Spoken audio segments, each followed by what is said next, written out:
after we've lost everything, we're free to do anything.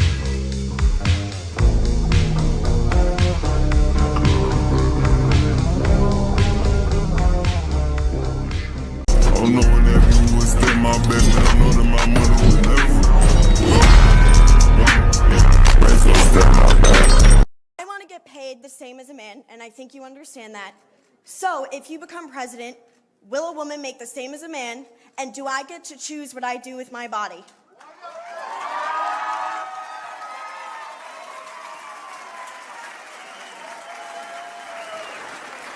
You're going to make the same if you do as good a job.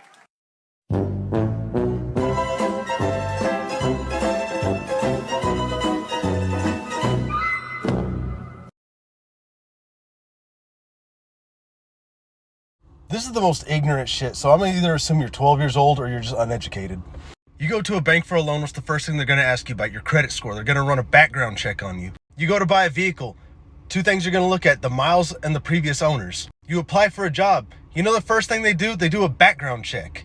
They're gonna check with your previous employer, see what kind of employee you are, because they don't wanna hire a piece of shit. You go to adopt a child, join the military, purchase a firearm, anything like that, they're gonna look into your history. So why is it okay to look into your history for every major thing besides a partner? I don't care what this new age bullshit is about your past doesn't define you. Yes, it does. Because the choices you made for better or worse created who you are today. They create your thought processes. They create your emotions, your reaction to certain shit. How you handle situations. Like, it's an extremely long list. It's like a fucking butterfly effect. Everything you do affects you permanently later on in life. I understand everybody has their own background. Everybody has, you know, shit from their past. That's one thing. But to sit here and completely dismiss your partner's past life because you didn't know them at the time is extremely ignorant. And that's why so many relationships fail, because y'all don't do any looking into their background. You don't know who the fuck you're getting with because y'all want to sit here and pretend that shit doesn't matter, like that didn't develop who they are today. Oh man, it's common sense. It's common sense. You do background checks. Oftentimes when we get into these relationships, right, y'all will sell us a certain type of behavior in the dating stage, honeymoon stage, things of that nature. Like when you're trying to earn your spot, you'll show us certain capabilities, certain traits to make us say, you know what? That would be a great partner for me, right? And then when we actually make you that partner, you guys begin to slack. So that's what makes us be like, well, damn, we got finesse, we got manipulated. So that's what's gonna make us check out. It would be different if you guys didn't show us those traits and we got into it, and then we could tie it to, you know what, maybe that's just not in her or whatever. That's not her. I can't really hold that against her. But the thing is that when y'all get into relationships or y'all get that title that y'all sought after so heavily, y'all become complacent. So who's the prize in a lesbian relationship? Both of them? Both of them. Yeah, oh God. Be the prize. So then why aren't they both the prize in a heterosexual relationship? Because I was about to say men are down here and women are up here. Okay, so are women equal to men or are women superior to men? For sure superior. Superior. Okay. Is power. Okay. I don't know. So if pussy is power, why are women always talking about how hard it is to be a woman in our society? Cause dudes ain't shit. I don't know. Why aren't guys allowed to say that women ain't shit? Because that's disrespectful. What if your mama wasn't shit? Well, once again, then why is it not equally disrespectful to say that dudes ain't shit? If women talk about equality. You know what? That's a good question. Is it possible that women just want double standards instead of equality? Maybe. It's okay to be a man. It's not okay. It's necessary. What the hell are we going to do without men? You look around the city here, you see all these buildings go up. These men, they're doing impossible things. They're under the streets, working on the sewers. They're up on the power lines in the storms and the rain. They're keeping this impossible infrastructure functioning. The gratitude for that is sorely lacking, especially among the people who should be most grateful. They work themselves to death, and often literally. That's not toxic masculinity, that appalling phrase. It's what keeps the world going round. If we had any sense, we'd understand that instead of doing everything at every possible moment to label what we have in the West as oppressive and patriarchal and and fundamentally predicated on power of all the insane proposition.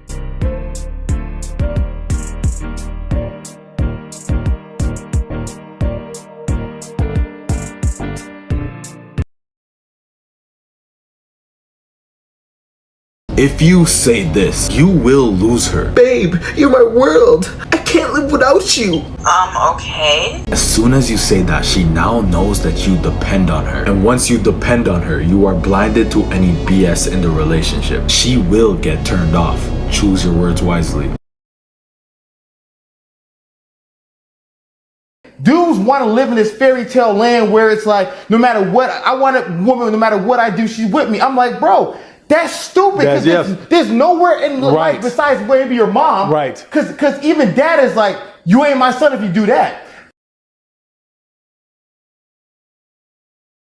So let me tell you something, like a staple of the modern woman, right? They believe that they are higher than their level, right? So I've always said, you see when you take your makeup off and your lashes off and your nails off and your wig off and your hair inches out, and then you go to bed, that's what you are. That's your level. Oh my God, hang on. I love that. You could be the weirdest, nerdiest, geekiest guy at your school. None of the girls want you. This is the thing, I'm old enough now to have seen this happen. There's a guy I know, I used to play football with him. He was kind of chubby, never got any women, whatever. He went from like a goalkeeper to like a top striker, playing in like amazing teams. So he framed him, like he just changed himself overnight. He's moved to America, got a beautiful blonde girlfriend. He looks handsome as fuck, got himself down to a low body fat percentage, got like neck tattoos, arm tattoos, whatever, like complete change of image, and he does modeling. The thing is, his girlfriend and the people in Chicago and the modeling agency have no idea and don't care who he used to be. Why are there women who say they go to clubs only to dance and not be approached by men? The crazy part is men don't know their power. Because you think women tell the truth. Women cannot tell the truth because if they tell the truth, they lose attraction. They have to tell you they go to the clubs not for male attention, even though male attention is their biggest drug. Because if they tell you they go to the club for male attention, they scared that they lose in your eyes, the male's eyes, a little bit of mystique, and you don't put them on a pedestal that much anymore because you know they need something from you. This goes back evolutionary because the more desired a woman is, the more likely she is to be picked up by an alpha who protects her. It's all the protection of her and her kids. But the problem is this society will lie to you. We don't care about men, we just do it dancing with our girls. Watch what would happen if all these weak guys on the internet would take their attention away. Focus on yourself. Don't become a woman hater. Stop like in the chat there's a lot of guys like saying, oh, I hate you. Don't do that. All these bitches think they're perfect. So just stop giving them attention. Stop being a fucking limp on Instagram, beating off to their pictures. Stop paying for OnlyFans. Get off of Twitch and focus on yourself. Alright, I was dick riding. That's what I'm saying, bro. You gotta calm down with that shit. Yeah, my fault. Yeah. If she start posting old pictures and videos on her story, just know she just added somebody new and she trying to impress him. You thought I And this is exactly why I tell y'all to unfollow girls when y'all get out of a relationship, mute them, don't pay attention to shit that they doing, because most of the shit that they post is strictly for you to see, just to get up under your skin, just to piss you off. So you completely take the power out their hand when you just simply don't indulge in their bullshit. Just that simple. That's why I tell y'all this shit. You get what I'm saying? Because they looking for that reaction. They looking for you to see it. Sometimes you ain't even got to react. Just viewing their stories is enough for them. So take the power out their goddamn hand. Give yourself some piece of goddamn mind. Unfollow that girl, mute her. Do whatever the fuck you got to do. But don't be keeping up with her. On my mama. You would never cheat on him? Never. Huh? Wait, what'd you ask? Would you ever cheat on him? Yeah, I would, but he wouldn't. Whoa. Because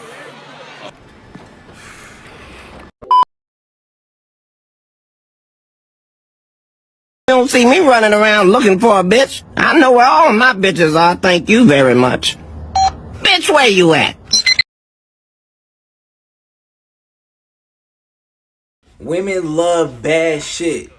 Anything negative, anything bad, anything that got a bad outcome, they love that shit. They don't like good guys. They don't like predictable. They don't like stable. They hate it. If you take a woman on a date to a place that's dangerous, where there could be a shootout, watch how fast they get dressed. Watch how fast she get ready. Especially the fine women. You never see a fine ass woman with a clean cut nice guy. She with the thuggest dude. Why? Cause he crazy. This motherfucker dangerous. He got guns in the car, weed in the car. Any woman that's a 10 loves a crazy thug motherfucker. She love a dysfunctional dude. She love a crazy ass dude who gonna just take her through the ringer, drive her nuts. She love that shit. Why? Cause he unpredictable. Women hate that shit. They love to be thrown off guard. I don't know why.